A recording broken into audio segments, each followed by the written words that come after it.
Hi, Gabriel, back with you. Today's video is going to be special video. What I mean by a special video is I'm only going to be talking to a particular group of people, and those are all the foreigners who came over to this country in search of a better life.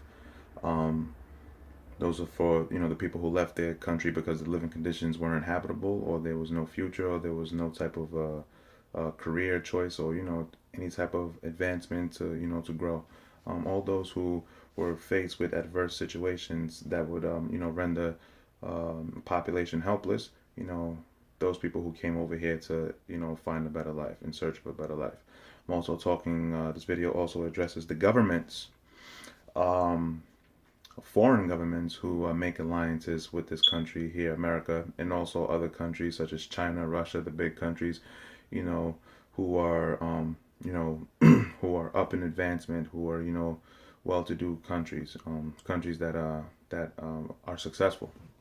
So these are for the foreigners and foreign governments who decide to make a pact or an allegiance with this country here, America. We're going to see what God says about that. We're going to see where God's stance is concerning such a decision. I know that situations are hard and conditions are hard, and sometimes in other countries like my country in particular, Liberia, after going through a 14-year civil war, after the war had ended about almost 10, 11 years ago, um, you know, it rendered the country helpless because everything was destroyed. Telecommunication, internet, schools, hospitals, you name it, clinics, businesses. A lot of homes were destroyed. So now the country um, is undergoing a mass reconstruction of the entire country of Liberia. So it seems, of course, it seems sensible to go to other nations for help. And of course, it seems sensible, to recruit the help of other nations who are well-to-do nations, such as America, such as China, such as Japan. But the problem with that is that everything that happens in this world is not by chance. Everything that happens in this world is because God ordains it to happen. In other words, God's permissive will allows a situation, whether good or bad, God would allow it to happen because He just permits it to happen. Um, Everything that happens is a test that coming from God. So I'll take Abraham for example. Abraham, God had promised Abraham a land flowing with milk and honey. So He took Abraham and his children and He moved them over into the land of Canaan. And but when they got to the land of Canaan, Abraham and his family were starving because God had tested Abraham by bringing a famine into the land. So God brought a famine into the land of Canaan. So there was no food, there was no gold, there was no money, there was no work, there was no nothing. It was just dirt and flowers. And it was just a famine, and a lot of people were suffering. This was a long famine. This wasn't. I don't have the exact years of how long the famine lasted, but it lasted for some years. And Abraham is saying to himself, "Well, I know God promised me, that this land will be a land flowing with milk and honey. I haven't found the milk, nor have I found the honey." So Abraham takes leave and goes to a more affluent country. He goes to a more productive country. He goes to the land of Egypt. Now, Egypt at that time, you can compare Egypt at that time to all types of sin, all types of wizardry. You can compare Egypt to the personification of Satan himself. At that time, Egypt was just not the place any man of God wanted to be. Um, for the simple fact that the Egyptians did not believe the God of the Bible. The Egyptians did not follow the God of the Bible. They prayed to Osiris, the sun god, the cat. They prayed to all sorts of different gods. I want to say that Egypt had over 2,200 different gods that they prayed to. They prayed to the frog. They prayed to the ants, the grasshopper. Everything they prayed to was a god. So they were polytheists. They were polytheistic in a sense. Um, so Abraham takes leave and takes his family to go down to the land of Egypt to find food. Who could blame Abraham? I mean, Abraham has to go to a country that's more successful than theirs. Abraham is a man of God. Abraham's not going to go to Egypt and forget that he's a man of God. He's not going to go to Egypt and pray to the gods of the sun god and Ra, the sun god. He's not going to go, and lose his conviction. Oh no, he's not going to do that. But still, it doesn't matter. He still went and joined himself to a nation. So Abraham went to a nation and lived there at this nation. He lived there, and Abraham did receive his food. He did receive his money. His children were even successful. They received a lot. They said, hey, when Abraham left Egypt, he was more. He just had so much wealth and just so much, cattle and resources that he didn't know what to do with it. Boy, did Abraham make the biggest mistake of his life.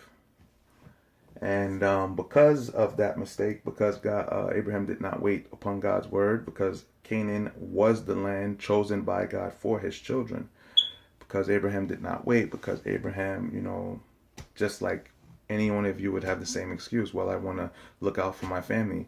Well, how else do I provide for my family?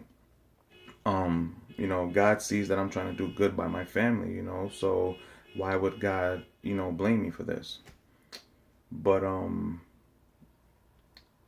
that was not the choice that God wanted Abraham to make. Abraham had made the wrong choice. And for this choice, because of this choice, the reason why the children of God ended up in Egypt under the rule of Pharaoh for 400 years, under 400 years of slavery, was because of this one decision that Abraham chose to make.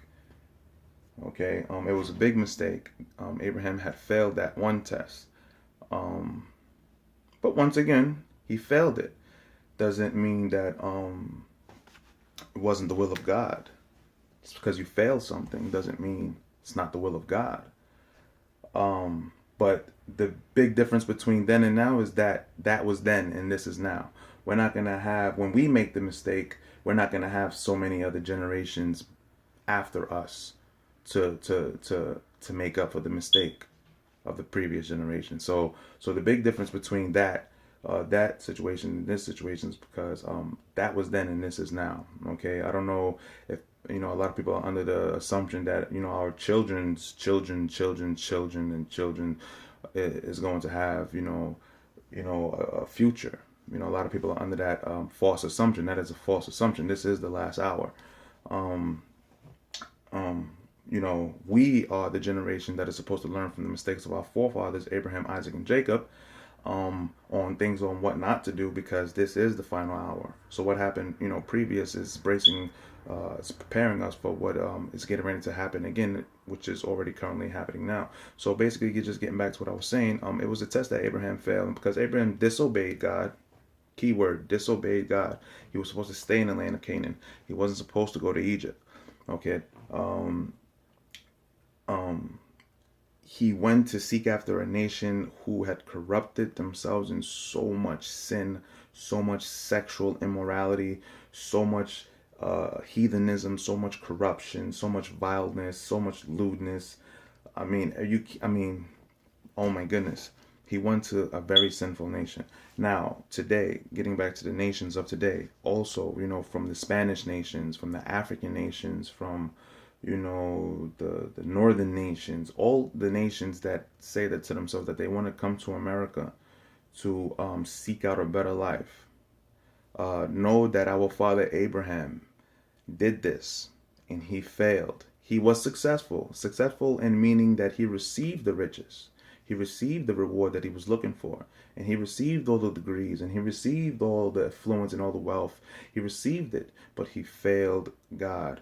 And by failing God, this would cost a lot of people their lives. Not Abraham. Abraham was the friend of God. Abraham was chosen of God to carry out God's elite plan. But just think about it. A lot of people died because of Abraham's choice. A lot of people died because of Abraham's choice. Your children are going to either live or your children are going to either die because of the choice that you choose to make here and now in this very moment. So if you really love your children, if you really love the generation or your legacy like you claim you do, then you would obey God And when God says stay put, that you are to stay put. And when God says you're not to join a heathen nation, then you don't join a heathen. It does not matter what you're in search for. So these are the videos that I'm gonna put out here. I'm gonna try to explain this as concise as possible because this is a deep study.